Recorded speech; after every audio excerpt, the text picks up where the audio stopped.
Why must they be a businesswoman?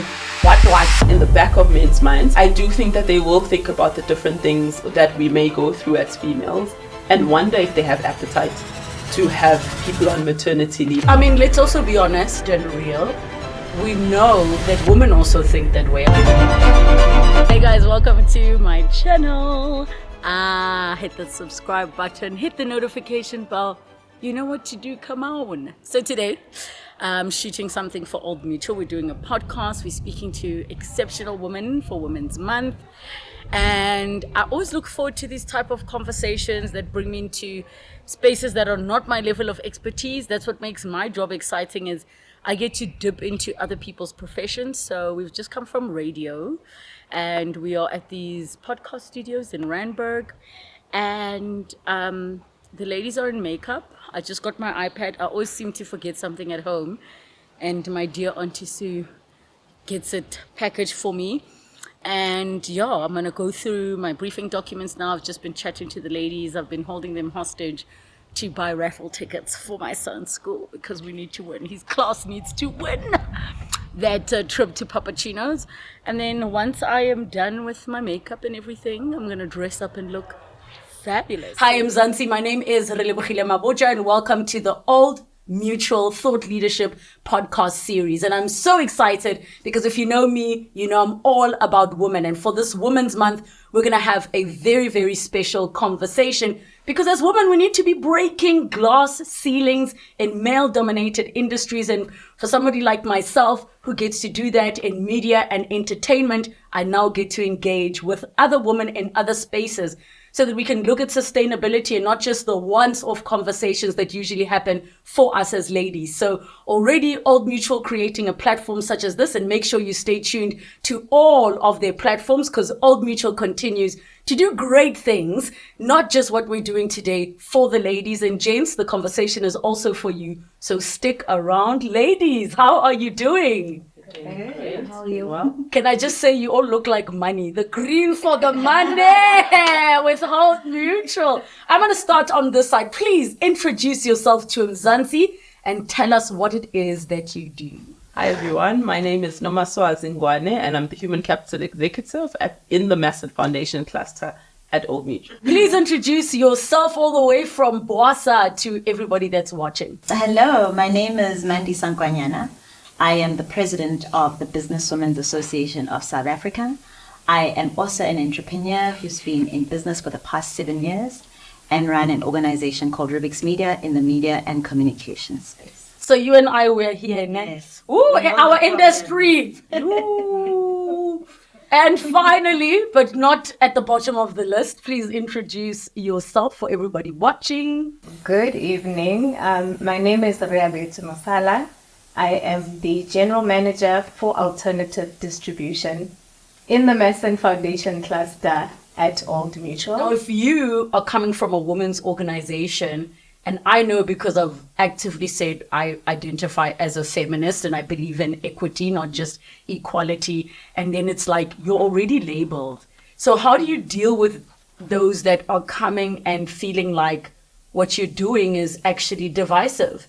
Why must they be a businesswoman? What? Why must they be a?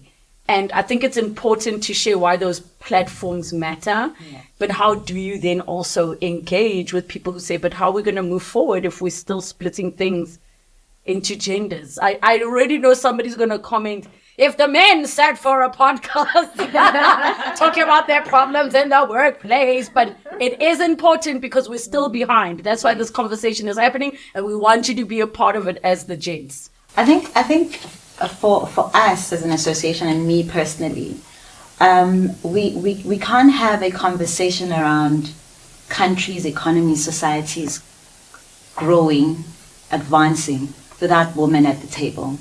My personal quote is from Thomas Sankara, and he says, conceiving a developmental project without the participation of women is like using 4 fingers when you have 10. We are in a situation as not only a country but globally, women have not had a solid space to contribute equitably to any economies that they serve. I mean, South Africa currently, formal business that are registered, that are owned by women, we're sitting at 21.9%. But the reality, we know that we have our rakhadis, our aunties, they've been doing some sort of transactional businesses to feed their families. They're not formalized, but they are in that economy. So if we're talking about formal businesses, that are recognized by the likes of Old Mutual and other organizations that have ESD funds and investment funds, and we're only talking about 21.9% of that being owned by women. We cannot stop having conversations around how to support women in business. To top that off, in terms of where we are as a country, a lot of women leave formal employment. They don't participate in business because there's all these other social ills that prevent them from participating. So we personally, I'm not apologetic around talking about women's issues, but I think beyond the talking is the real intentional actions as to how we address the situations that we find ourselves in. What I am proud to say I see a lot more of is women being appointed 6, 8, 9 months pregnant, right? People sign the offer and come in an organization and go and take maternity leave. I think that's a huge leap. It might not feel like it. If I think when I started my career, it was quite frowned upon to hire someone that was pregnant. You wouldn't say it, but someone would look and say, but they're going to come in and go on maternity leave. But now people are like, oh, congratulations. That's fine. And sign the offer and we continue because actually we're there for your brain. And this is in the moment, something that's temporary, right? You're not pregnant forever. So I think we've made shifts, definitely. But I do think in the back of men's minds, and I mean, now I'm speaking for men, I do apologize if I get it wrong. I do think that they will think about the different things that we may go through as females and wonder if they have appetite to have people on maternity leave. What does it mean? And if you're in a sales-driven environment, it gets even harder because you pay on your bonuses, you pay for performance. And if I'm not there, I'm not selling, right? So, I mean, let's also be honest and real. We know that women also think that way. I mean, I won't lie. I remember when I was preparing for another season of my talk show, we need to expand the team. And at the time it was, we weren't in hard lockdown, but we were things were sort of easing out and we were able to go into workspaces and take our masks off. And the lady straight up said to me on the phone, listen, I just want to tell you up front, I am like 7 months pregnant. And I said, okay, cool. Let me chat to the team and I'll come back to you. And my initial thought was, oh, hell no.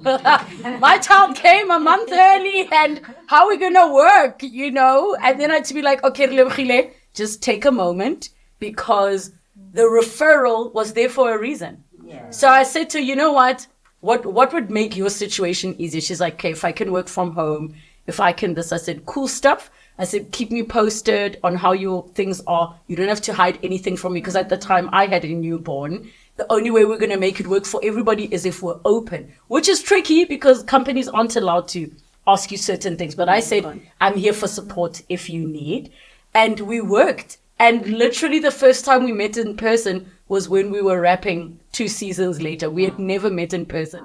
Isn't that crazy? We were meeting online and she came to surprise me and she said, thank you for hiring me. No one was going to hire. I mean, I bumped into a young lady recently when I went for an interview at a news channel. And she came to me and she's like, I hope you remember me. I said, of course I do. Now, she came to my radio show when she was in grade 10 for a Take a Girl Child to Work day. And we spent the day together. So I said to her, this is the day I want you to come because you're going to sit with me in my meetings as well.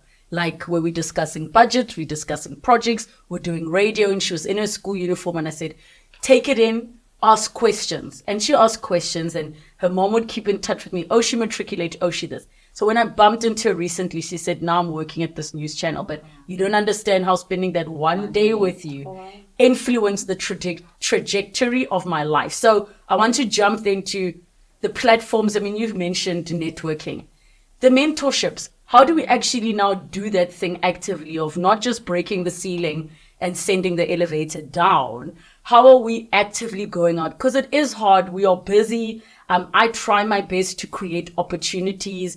And I'll sometimes say to interns, I'm the worst person for you to shadow because I'll never get a chance to explain a thing. So certain interns, if you want to be there and take notes and just watch and see what's happening at this level, but other people want to stop and understand what's your job. So how do we find that balance, especially yourself in an executive role? And I'll start with yourself, Rhea, where you say, I actually want to mentor someone. How do you create the time, but also make it that they actually are learning? Because it's work having somebody with you Absolutely. while you're in the middle of a hard day, which is kind of what they need to see. I think we do need to create the time and the space level. As an example, we've got a training program for accountants at Old Mutual. They're constantly looking for mentors and supervisors to walk the journey with these young kids that are coming straight from varsity into the work environment. Yes, they've got line managers. Yes, they've got requirements, competencies, technical skills to build. But sometimes they just need someone who's been in the business that they can talk to, bounce their thinking off, and the likes. So I think programs like that within the organization give us the opportunity to mentor firstly, but secondly, as a supervisor, we're then required to bring people into our businesses and provide the technical expertise and say, this is how you put together a business strategy, and allow them to walk that journey with you. Understanding stakeholder management. These are the people you engage in order to achieve what, so that what can happen. Creating that time and space is critical. I agree with you. It's not always that simple. So as we start to, wrap up our conversation, I'm going to ask you all a very difficult question. And it's only difficult because I'm forcing you to make it one sentence. And you're all great talkers. Okay, I'm going to start on your side. Yeah. My leadership style is? Authentic and servant leadership. Ooh, I like that one. Yours is, after the ceiling has been broken.